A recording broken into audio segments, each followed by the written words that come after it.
People imagine queens as powerful, adored, and untouchable. But history whispers a different truth, one that lies behind silk curtains, inside locked chambers, and beneath the weight of golden crowns. For many royal women, their lives were not fairy tales but carefully hidden tragedies. They were surrounded by jewels, servants, and luxury, but also isolation, betrayal, and pain they could never speak of. Their crowns gleamed in the sun, but their hearts bore scars the world refused to see. These are the forgotten sufferings of 10 queens, whose lives were secretly nightmares.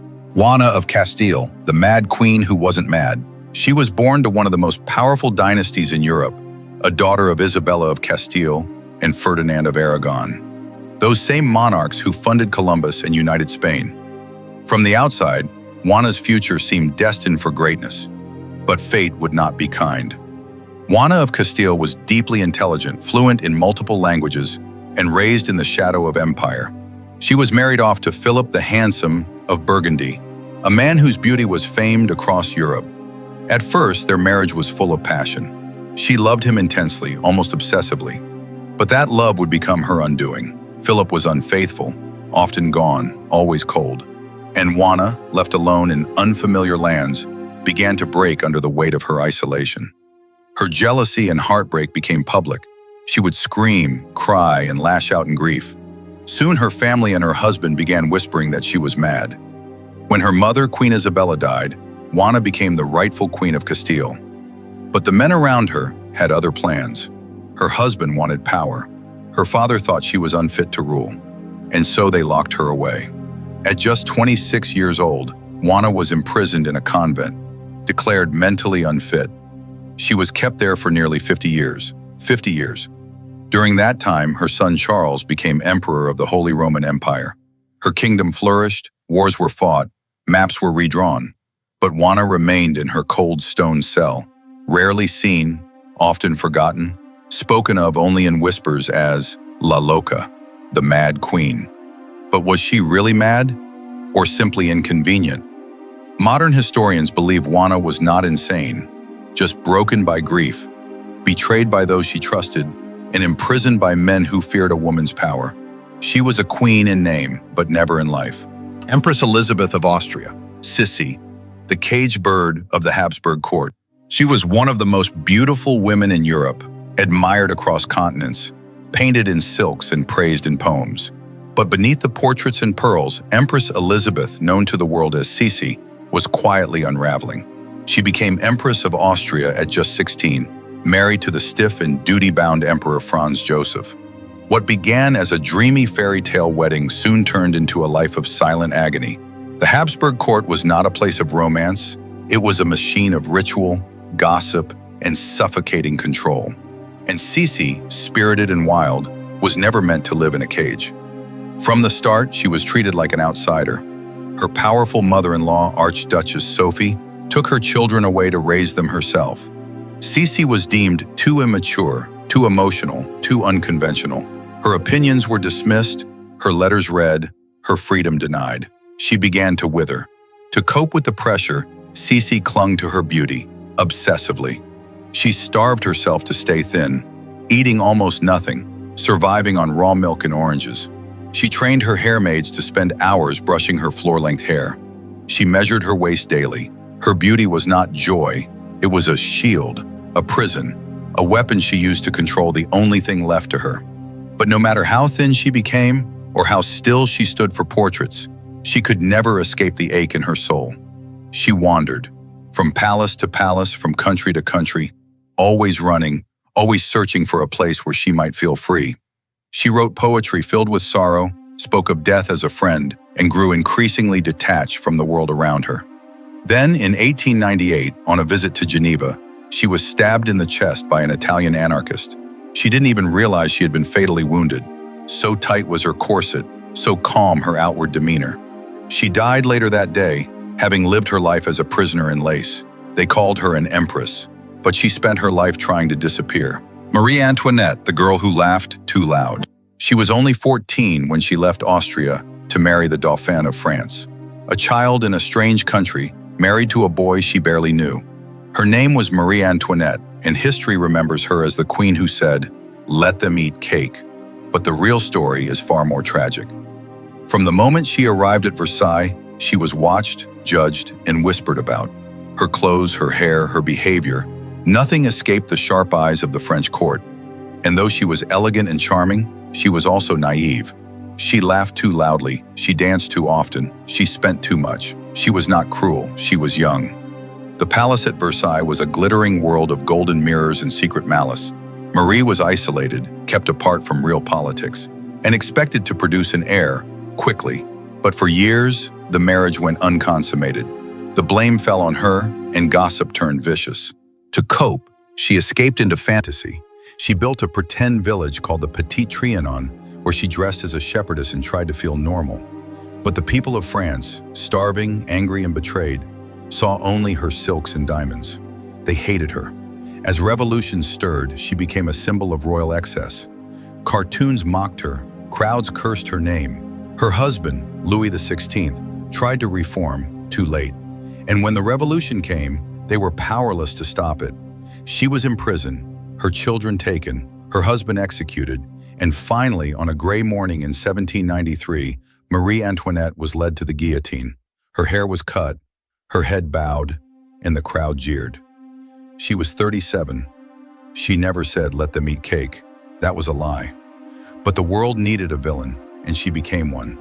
Behind the powdered face and towering wigs was a lonely girl, caught in a collapsing world she never truly controlled. Ankhesenamun, the last queen of the sun god.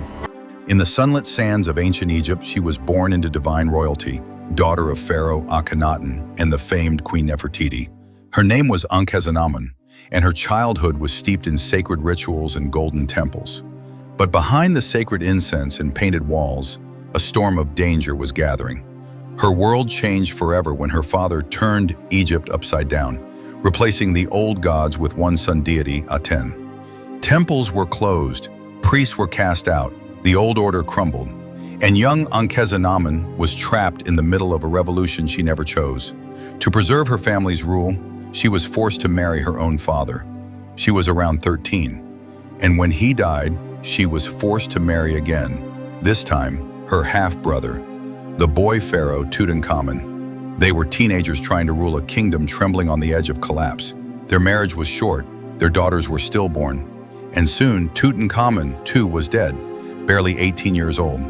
Ankhesenamun was left widowed, childless, and surrounded by powerful men who wanted her gone. Desperate and alone, she did something no Egyptian queen had done before. She wrote a secret letter to the king of the Hittites, their enemies, begging him to send her a prince to marry. She was willing to bring a foreigner to the throne just to survive, but the plan failed. The Hittite prince was murdered before he could reach her. And after that, Ankhesenamun vanished. Her tomb has never been found, her body never identified.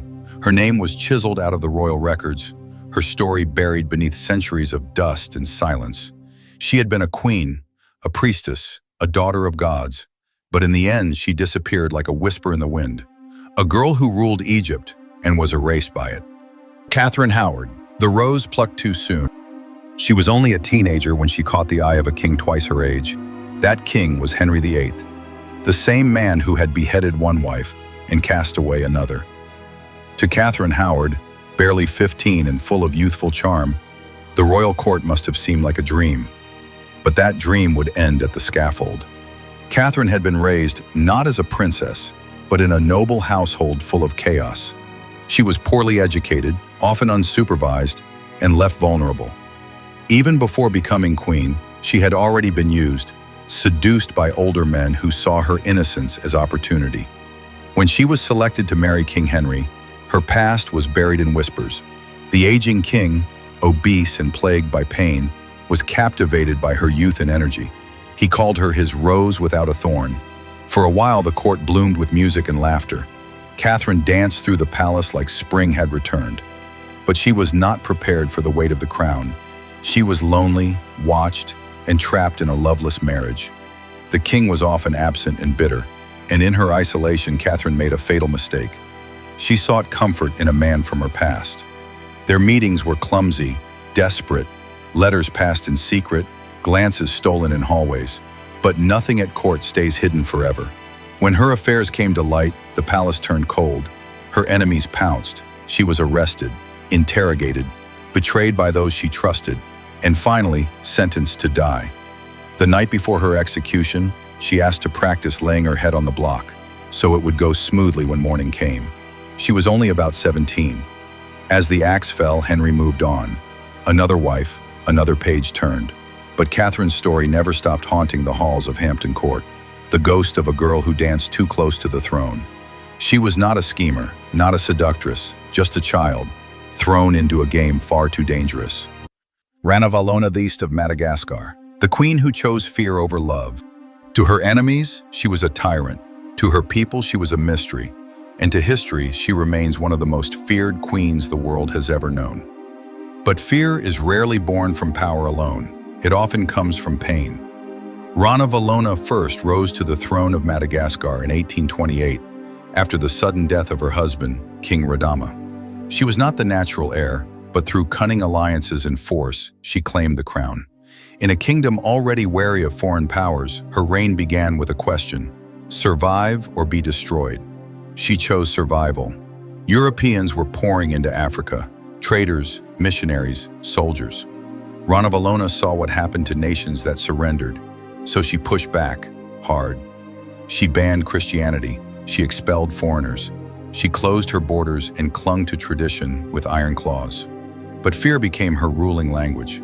She revived ancient trials by ordeal, forcing accused traitors to swallow poison to prove their innocence. Thousands died. Her soldiers marched into villages, rooting out spies, silencing dissent. And the queen? She remained distant, shrouded in ritual, surrounded by bodyguards and sorcery. The world called her the Mad Queen, but was she mad or simply terrified? Juana had watched kings fall. She had been married into power, not born into it. She knew what happened to weak rulers, especially women. So she made herself strong, unshakable, merciless.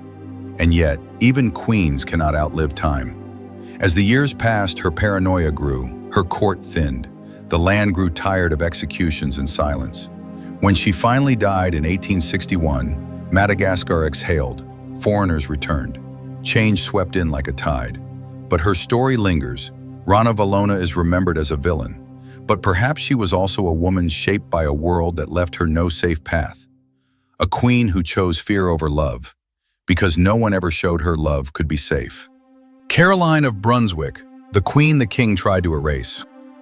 She arrived in England, full of hope, an awkward, warm-hearted German princess who believed marriage would offer companionship and purpose.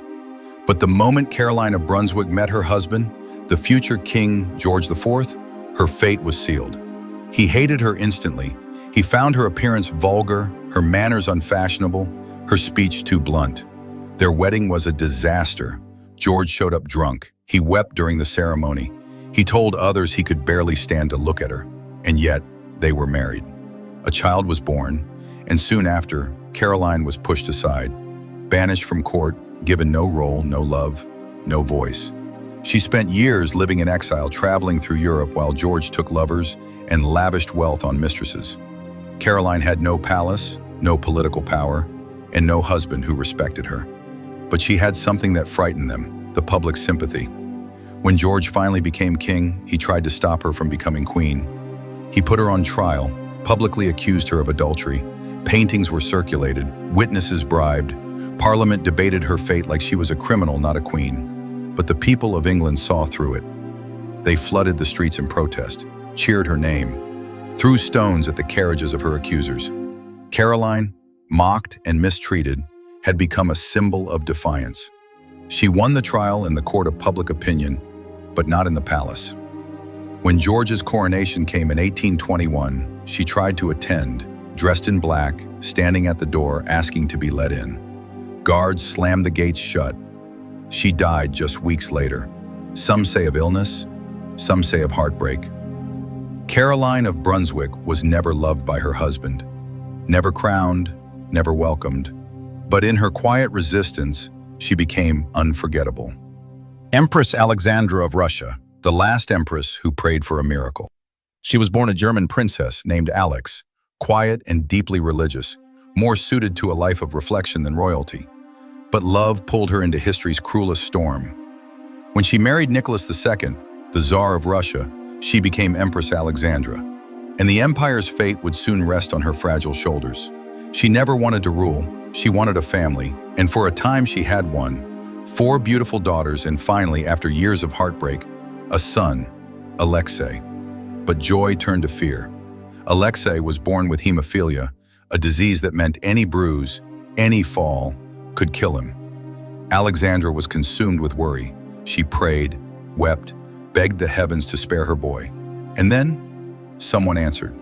His name was Rasputin, a wandering mystic, a man with hypnotic eyes and strange powers. Somehow, his presence calmed Alexei's pain. To Alexandra, he was a miracle. To the court, he was poison. She clung to Rasputin, made him her closest advisor. And in doing so, she sealed her fate. The Russian people saw only corruption. The empress was isolated, paranoid, and despised. As World War I ravaged the empire, food ran short. The people starved, and the palace remained silent. The whispers grew louder. The Tsarina is a traitor, a German spy, a puppet of the mad monk. By 1917, the empire crumbled. The Romanovs were overthrown, imprisoned, and marked for death. Alexandra never begged, never broke. She stayed beside her husband and children, calm, composed, praying until the end. In July 1918, in a dim basement in Ekaterinburg, she held her son's hand as gunfire filled the room. Her daughter screamed. Her husband fell.